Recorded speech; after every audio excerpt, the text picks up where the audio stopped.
Tristian K., a lanky pilot with a chipped tooth, paced the cargo bay of the rattle-trap transport ship Flicker.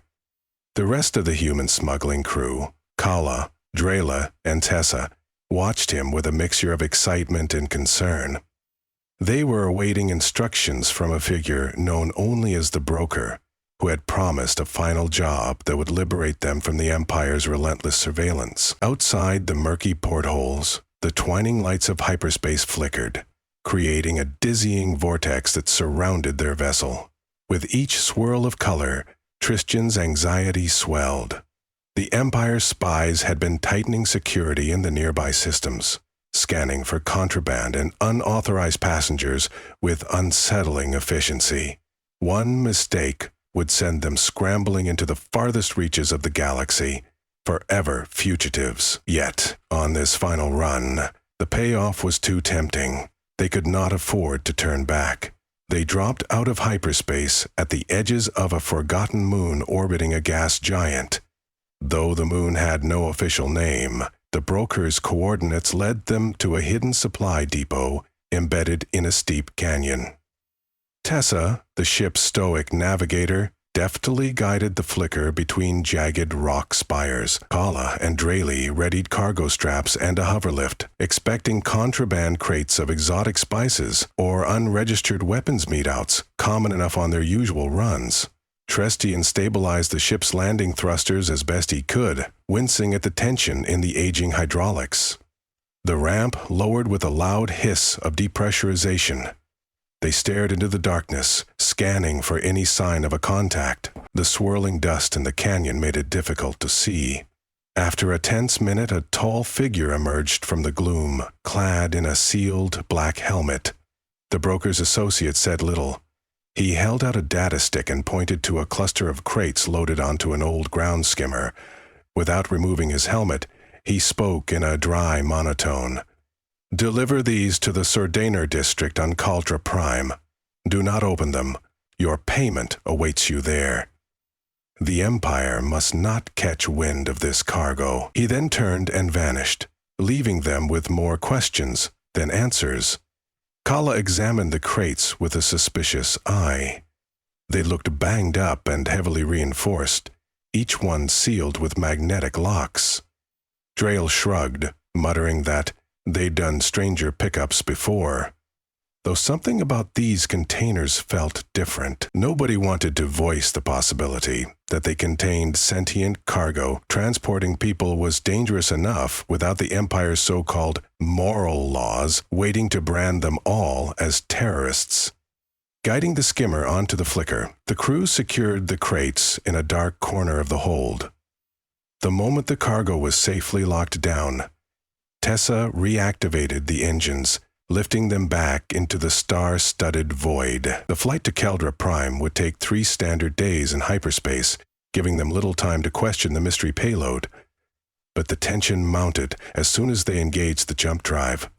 On the second day, an ominous ping resounded through the cockpit, followed by a frantic beep from the scanning console. Drail leaned over the readouts and paled. "Empire vessel inbound. They're scanning for contraband." Everyone sprang into action. They killed the Flicker's external lights and diverted power to cooler running systems, hoping to escape the Empire cruiser's notice. But the next ping confirmed it was honing in on them. They had few options. The Flicker was too old for a high-speed chase, and any attempt to outrun a cruiser would end in disaster.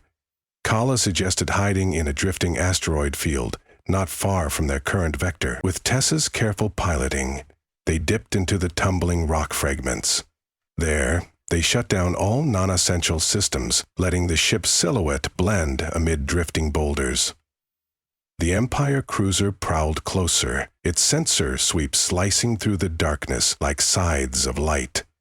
Tristian held his breath, certain they would be discovered. Hours stretched into an eternity.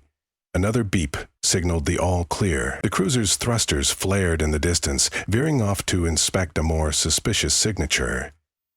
An exhale of relief washed over the crew, though none voiced the deeper dread that the Empire seemed particularly intent on locating something matching the description of their crates.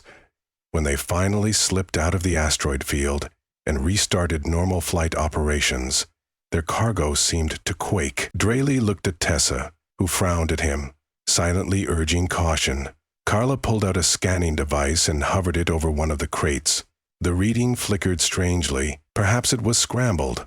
She tried a second crate. The same interference. Tessa's eyes narrowed. "We might be moving more than just parts or weapons," she whispered. They exchanged uneasy glances.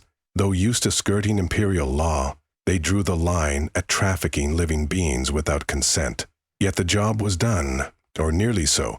They had no illusions about the Empire's brutality. For all they knew, these crates might contain revolutionaries or enslaved refugees.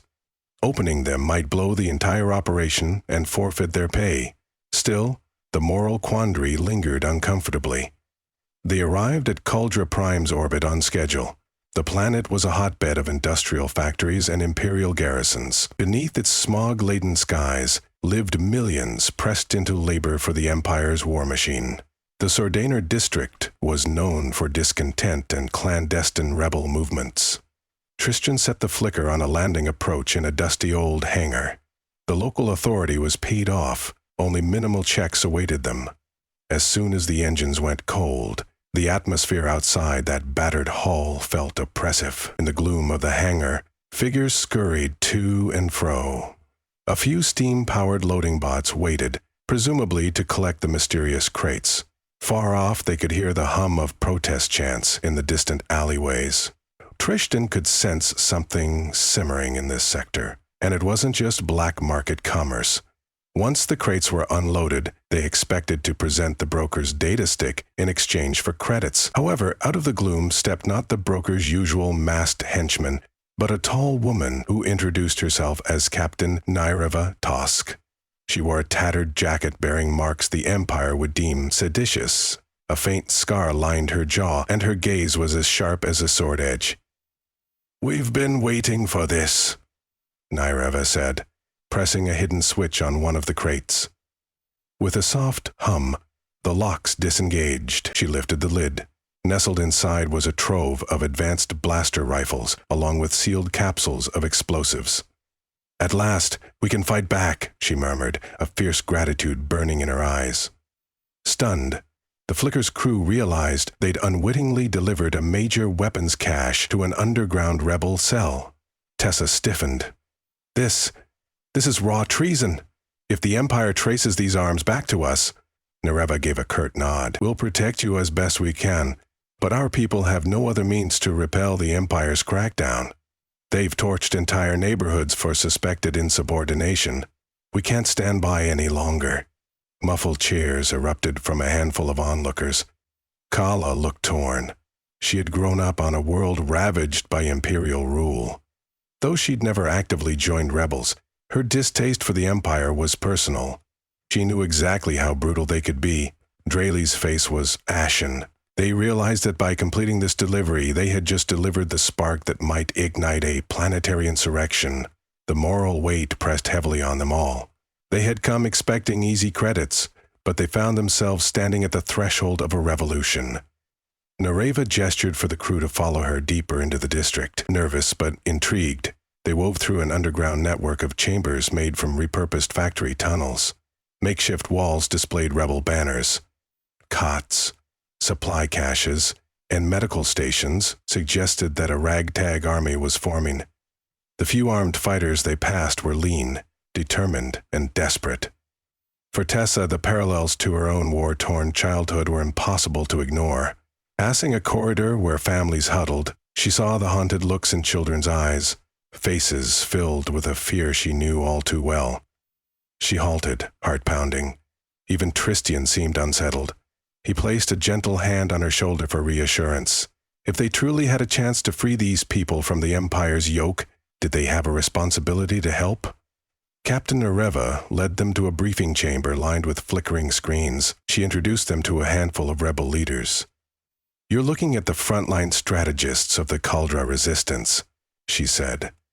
On the screens, they saw real-time feeds of riot police harassing citizens and confiscating meager rations. Grim images of forced labor and public executions for minor offenses scrolled by. Tristian's stomach churned. He had spent a lifetime outrunning imperial oppression, but now he saw the cruelty up close. The rebels explained their plan, a coordinated uprising across several districts. The newly arrived weapons would enable them to strike at critical bases and communications hubs. When the Empire scrambled to respond, the rebels would capture key leaders and rally the populace. It was bold and dangerous. And after seeing what the Empire imposed, the Flicker's crew felt it had to be done. Caught off guard by their own involvement, they retreated to a side corridor to discuss their next move. Draley wanted to leave at once. The job was done. They had their credits. Though Nereva had only handed over a fraction so far. Tessa argued that walking away now might be morally indefensible. Kala pointed out that the Empire, upon learning who'd deliver these weapons, would stop at nothing to silence them. Hiding wouldn't guarantee safety. Perhaps fighting alongside the rebels to topple the Empire was their best chance at survival. Tristian, arms crossed, frowned. We're just smugglers. We're not revolutionaries. But deep down, they all knew they couldn't simply ignore the horrors on Caldera Prime. If the Empire fell here, maybe it would weaken the entire regime across the galaxy.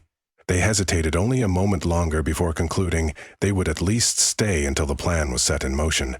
Days passed as the crew helped train volunteer fighters on how to handle advanced weapons. They reconfigured hardware with Tessa's technical prowess, ensuring the gear would remain off any standard detection logs. Kala scouted infiltration routes in the labyrinth of factory catwalks, showing rebels how to move unseen. Draley, though uneasy, served as a pilot instructor for those commandeering small transports. Meanwhile, Tristian conferred with Nerva about potential supply lines that could be severed. The Caldera resistance grew in confidence, forging a newfound sense of hope. Key to their plan was subverting the Empire's local comm relays so that Imperial requests for reinforcements would be delayed or jammed altogether. If the fighting was contained to Caldera Prime, the rebels could stand a better chance. But the risk was high, and the margin for error perilously thin. Finally, the designated night arrived. The smog-choked sky glowed faintly with the lurid lights of factory flares. Rebel forces, disguised as laborers finishing a night shift, quietly gathered in strategic corners of the city. The Flicker's crew crouched on a rooftop near a communications tower, overlooking a plaza swarming with Imperial patrols. Captain Nereva's voice crackled in their earpieces. "Stand by!" Across the sector, squads of rebels awaited the signal. Kala fidgeted with her rifle's muzzle. Tessa double-checked the sabotage codes for the comm relay, and Draley anxiously monitored the Flicker's sensors in case they needed a quick escape. Tristian exhaled, preparing himself for the chaos to come. Then, the sky split with a barrage of explosions. Fire blossomed into the night as multiple factories erupted, courtesy of well-placed charges. The Imperial troopers scrambled in confusion, drawing upon the momentary shock. The rebels emerged from the alleys. Shouts rang out in Sordaner District. Bolts of blue and red energy streaked through the gloom as firefights broke out near the guard towers. Within seconds, alarms blared. Tristian signaled Tessa to launch the sabotage protocols. She typed a rapid sequence into a portable console, spiking the tower's signal. The equipment within the Empire's comm station began to overheat, forcing troopers to manually shut it down. Alarms fizzled and jammed. It was exactly the opening the rebels needed. Imperial communications fragmented. Confusion rippled through their ranks as they tried to coordinate a response without stable comlinks. Meanwhile, the rebels pressed forward, wresting control of checkpoints and freeing captives. The whole district blazed with laser fire, screams, and the pounding of boots on metal walkways. The Flicker's crew dove into the fray alongside a squad of rebels pushing toward the central garrison. Imperial soldiers knelt behind barricades, unleashing withering suppressive fire. One well-placed shot nearly took off Draley's arm, but he ducked behind a concrete barrier at the last second. Nereva marched at the forefront, fearless and unyielding, rallying her fighters with every volley. Kala methodically picked off troopers from a sniper perch, providing essential cover. Teza reinforced the sabotage codes whenever the Imperials tried to reboot their comm systems. Explosions rocked the city as the rebels sabotaged power conduits that fed the Empire's shield generators. Bit by bit, the once invincible fortress began to crack. In the midst of the chaos, Cursian spotted a line of caged carriers hauling prisoners. A squad of desperate-looking men and women languished behind energy bars, guarded by a small cluster of troopers. The glint of hopelessness in their eyes spurred him into action. Signaling Kala for cover fire, he sprinted across open ground, dodging blasts as the Imperials fired. A shot grazed his shoulder, sending pain lancing through his body. But he reached the transport. With a trembling hand, he forced the door's locking mechanism, shorting it out with an improvised override. The bars flickered, granting the captives their freedom. They wasted no time, some throwing themselves at the guards, others grabbing discarded weapons. An explosive updraft tore through the street as a support tower collapsed nearby, showering them in sparks. Even so, the newly freed prisoners joined the improvised push. Imperial reinforcements tried to descend from orbit, but the sabotage to the comm relays left them disorganized. While some Empire dropships landed, they met heavy resistance thanks to the advanced weapons the Flicker crew had delivered. Eventually, the district was ablaze with rebellion. The entire population, emboldened by the pockets of rebel victory, rose up. Factory workers sabotaged machinery, civil servants leaked security codes, and even a few Imperial soldiers defected. The toppling of local leadership became a powerful symbol of hope, which soon spread to other cities on Caltra Prime. News of the uprising, though partially jammed, seeped off-world, fueling a spark of outrage across nearby planets, suffering the same tyranny. Imperfect though it was, the rebellion had begun. And in the thick of it all, a quartet of human smugglers realized they'd just provoked a far-reaching challenge to the Empire. As Caltra Prime teetered on the brink of liberation, the victorious rebels stormed government complexes, capturing or chasing away Imperial authorities. Nereva's forces seized control of the planetary defense system, pivoting anti-air turrets towards space should the Empire send reinforcements. Their success, however, birthed significant danger. The Empire would never let a key industrial world slip away uncontested. Word reached them that an Imperial armada was gathering in the neighboring sector. If it arrived, Caltra Prime would likely be bombarded unless the rebels found a way to negotiate from a position of power.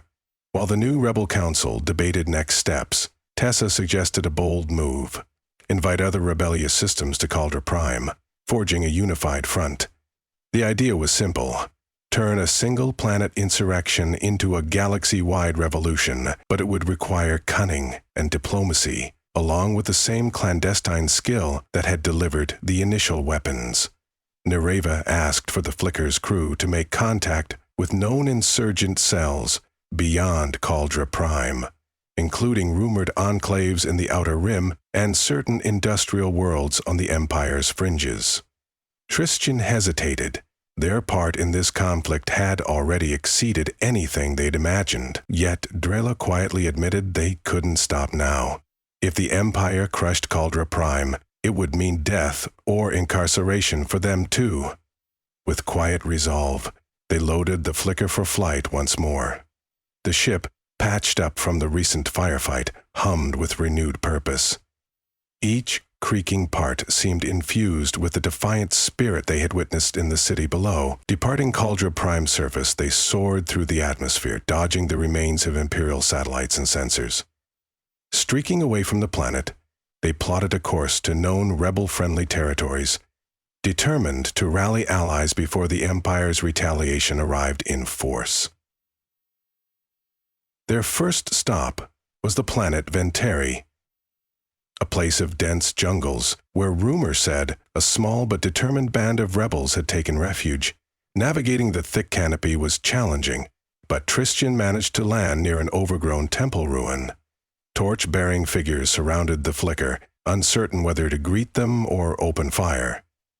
When Kala emerged, hands raised in peace, They recognized her from an earlier smuggling run that had assisted the local freedom fighters. Meeting in the shadows of that moss-blanketed temple, they explained the success on Caldra Prime and the impending threat of Imperial reprisal. The Ventari rebels, emboldened by the news, agreed to dispatch a contingent of fighters and medical personnel. They believed that a united front would have a far greater chance of defeating the Empire's well-armed legions. Word spread fast. In the battered spaceports of Aranova, entire families donated scrap metal to build makeshift fighters for the new revolution. In the desert world of Tesserus, radical students and laborers pledged their lives to the cause after hearing the tale of Caldra Prime's victory. The flickers zipped from system to system, dodging Imperial pickets along the way. It was a frantic dance of hush-hush meetings, urgent pleas, and dangerous negotiations. In quiet corners of the galaxy, they discovered countless pockets of disillusioned citizens, all battered by oppression, all searching for a reason to hope. Each time the crew recounted the story of how ordinary smugglers had inadvertently armed an entire planet for revolution, it inspired others. Courage sprouted in the hearts of those who had felt helpless. The unwavering cruelty of the Empire had sown the seeds of rebellion for years. It only needed a catalyst to bring it into the light. Eventually, they returned to Caldra Prime in the Flicker's cargo hold, brimming with supplies, volunteers, and strategic intelligence. They found the rebels had solidified their governance over the planet, establishing new councils to distribute resources more fairly.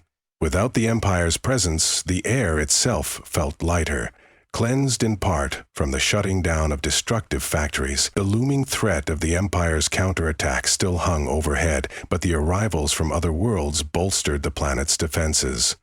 Makeshift fleets, combined with commandeered Imperial ships, formed a ragtag navy in orbit.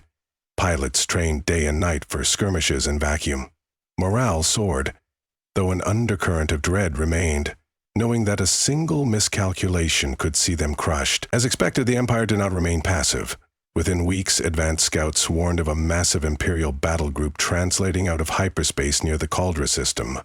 They were led by one of the Empire's top admirals, known for ruthlessness in quashing rebellions. Faced with an armada that dwarfed their forces, the rebels prepared for what might be their last stand. Tessa and Drael were tasked with coordinating the hodgepodge fleet. Their plan involved luring the Empire's capital ships into carefully placed minefields, then striking from multiple vectors once the enormous vessels were disoriented. The Flicker itself, despite being an aging transport, would serve as a crucial infiltration craft. Its battered exterior and outdated transponder codes might slip under the Empire's radar long enough to deliver a saboteur team onto the flagship. The day of the battle dawned red in Caldra skies. From the planet's surface, onlookers saw star destroyers glimmer against the black tapestry of space. The rebel fleet launched, forging a protective ring around Caldra Prime. Waves of tie-like fighters poured from the Empire's carriers, clashing with the smaller rebel craft in ferocious dogfights. Blaster fire and missile streaks illuminated the void. The Flicker, shielded by the chaos, quietly drifted into position near the Empire's flagship. On board, Trestian, Kala, and a select group of rebels prepared to board the enemy vessel. Tessa's sabotage code once again jammed transmissions at critical moments, allowing them to latch onto a docking bay unchallenged. Once inside, they fought through corridors of elite troopers. Kala's sharpshooting kept them pinned. Drayle's demolitions expertise blasted sealed doors open. The infiltration team reached the flagship's command center, where the imposing admiral orchestrated the Empire's strategy. The battle outside raged, balanced on a razor's edge. Each rebel loss was devastating, but their careful strategy kept the Empire's dreadnoughts from unleashing their full might. Inside the command center, alarms shrieked as the infiltration team stormed the controls. The admiral, cloaked in regalia, sneered at the intruders. In a heated exchange of blaster shots, the rebel team disabled several key systems. Tessa's codes turned the dreadnought's advanced weaponry offline. Kala cornered the admiral, who tried to reach for an override panel, only to see it destroyed by Drael's precise charge. With the flagship's command center compromised, the rest of the Empire's formation fell into disarray. Seeing their flagship go dark, many Imperial captains panicked or hesitated. Some retreated, others were destroyed by joint rebel attacks. The infiltration team hurried back toward the Flicker, determined to escape before the flagship's internal security could overwhelm them. As they unlatched from the docking bay, the sight was both terrifying and awe-inspiring. The Empire's once mighty battle group lay fractured. Several capital ships were disabled, drifting powerless. Smaller cruisers, lacking leadership, were overrun by rebel forces. Losses on both sides were significant. Yet it was clear that the Empire's attempt to retake Caldra Prime had failed catastrophically. After so long under oppression, people across the galaxy realized that the Empire's iron grip was not invincible. Messages of victory spread faster than the Empire could clamp down on them. Insurrections erupted on dozens of worlds, coordinated by the alliances the Flicker's crew had helped forge. A new era was dawning. A galaxy that no longer cowered at the mention of Imperial might. In the aftermath, a provisional coalition of liberated systems formed. They called themselves the Free Sector Alliance, with Caldra Prime as a crucial founding member. Leaders from many worlds gathered to plan the next stages of their struggle, overthrowing the Empire entirely and establishing a fair, decentralized governance. At these summits, the Flicker and her crew were hailed as heroes by those who knew their story.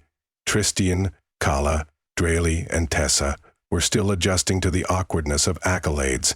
They had never set out to be revolutionaries. They were smugglers, people who took jobs for credits. Yet, their actions had unleashed a transformation that few had believed possible. Over time, the crew found themselves assuming responsibilities they never dreamed of. Tessa became a leading advisor on strategic technology within the Free Sector Alliance. Drayli offered pilot training to any aspiring freedom fighter with the grit to learn. Kala traveled between newly liberated planets, sharing insights on infiltration and covert support.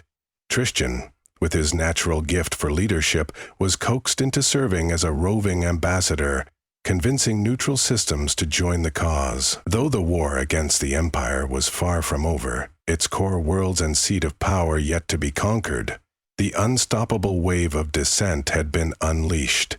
Across countless star systems, ordinary people discovered that tyranny could indeed be challenged. The Flicker roamed the space lanes, no longer a shadowy smuggling craft, but a welcomed sight at Free Sector outposts. The patchwork repairs and dents on its hull stood as a testament to the crew's journey, from small-time operators to accidental heroes. They still took on side jobs, ferrying supplies or refugees, but always under the Alliance's banner. Each mission carried with it a sense of purpose that transcended mere profit. In a galaxy buckling under autocratic rule, even the humblest smuggler could make a difference. Their story became a rallying cry, proof that a single choice, a single job, could shift the balance of power when enough determined souls united. There were still battles to be fought, and the Empire's core remained heavily fortified. But never again would the people of the galaxy cower in helpless silence. News of the rebellion on Caldra Prime had spread, inspiring strongholds in the far corners of the galaxy. Powerful fleets and clandestine rebel cells formed alliances, cornering Imperial forces on multiple fronts. Civil uprisings boiled over on once subjugated planets, forcing the Empire to divide its dwindling resources. Each victory chipped away at the monolith of Imperial control. Even some of the Empire's own ranks began to question their loyalty. Defecting to the side of liberation, the unstoppable momentum of revolution was seizing every corner of the galaxy, just as the Flicker's cargo had seeded a spark of defiance on Caldra Prime. Years later, the galaxy would still speak of that fateful moment when a ragged crew of human smugglers delivered a shipment that ignited not just local resistance, but an entire movement committed to freedom. In hushed tales told around starport fires, the Flicker was described as the catalyst ship, the vessel that slipped past Imperial blockades and carried hope in its wake. Children who grew up under newly liberated skies heard the story of how these unexpected heroes answered the call when it mattered most. And for Tristan, Kala, Drayli, and Tessa, the memories of battle and sacrifice mingled with a deep sense of pride. They had done the impossible, not by grand design, but by a single choice: to stand against oppression. Even after the Empire's final collapse, an event culminating in the unveiling of a new interplanetary charter that enshrined rights and liberties for all sentient beings, the Flicker's crew continued to wander. They visited frontier colonies to mediate disputes, ensuring the new government remembered its rebellious roots. They transported supplies to remote stations, refusing to let them feel abandoned by a growing bureaucracy. Meanwhile, statues commemorating the liberation dotted major capitals, including a stylized figure of Captain Nereva Tusk raising a rebel banner. Through all the accolades and official celebrations, the crew remained grounded, remembering how it felt the day they first realized they were transporting cargo that might change the galaxy. On some nights, Tristan sat alone in the Flicker's cockpit, reflecting on how chance and choice could intertwine. He would gaze out into hyperspace, recalling the swirling tapestry of colors on that day when they nearly got caught in the asteroid field. So many small events had led them to that final moment of truth. Their smuggling run had become a symbol that sometimes the most unassuming people could topple an empire if they found the courage and the cause to do so. Under the gentle hum of the Flicker's engines, the battered ship carried them forward into a world remade by hope. Every jump through hyperspace another reminder that the future remained wide open.